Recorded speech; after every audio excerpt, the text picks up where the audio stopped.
Hi guys, for today's video is mag-graph po tayo ng Satsuma. Ayan, ang una po natin gagawin ay kukuha po tayo ng sayon. Kukuha po muna ng sayon. Ayan. Tapos, ang pangalawang step ay putulin. Ito. So, ganyan natin. Ayan, ganyan. Sayon. Ayan. Kukuha po ng sayon. Ayan. Ayun guys, pagkatapos natin kumuha ng sayon, ito na nga yun. Ang kakailanganin naman natin dito ay yung pambalot. Ito yun. Yung calypso. Yan, kailangan natin to. Nabibili ito sa mga palengke. Yan, pag kayo grafted. Ito, ang unang ano ay gagamitin natin siya. Babalutin natin siya. Yan, ganyan. Kailangan batak. Huwag naman sobrang batak, baka kasi maputol.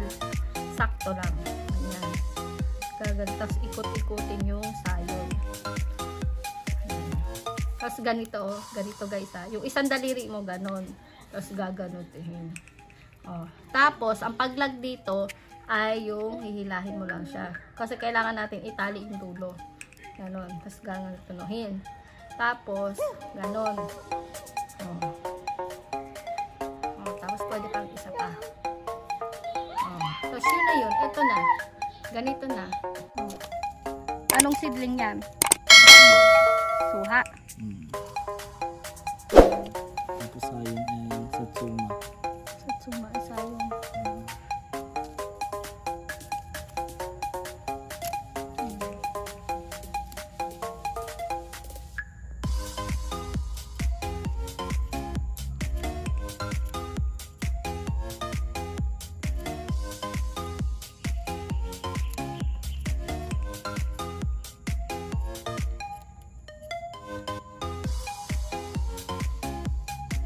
Tapos, nabaatin dito. Teka.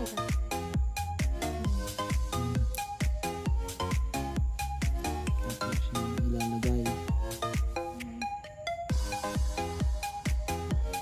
Tapos, tatalian. Tapos tatalian. Tatalian ng Now, plastic yellow. Lip.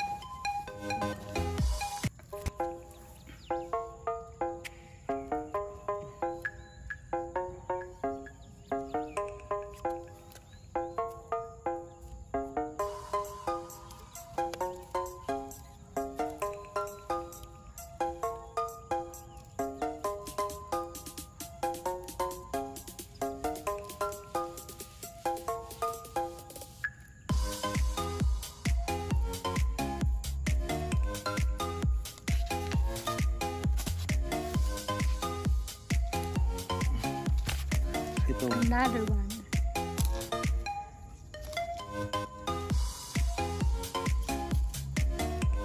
Binalot mo na yung sayon. Pinalot na yung sayon.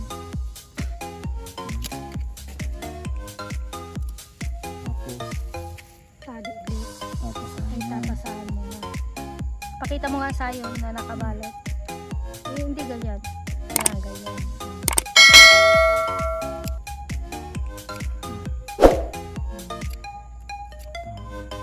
dapat pantay.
Yan, pagkatapos i-graft, ilalagay ng ice candy. ice candy plastic.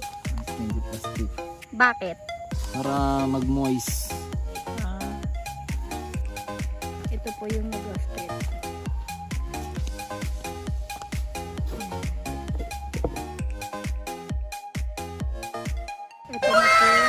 Ito na po yung nag-grafted na Satsuma Orange.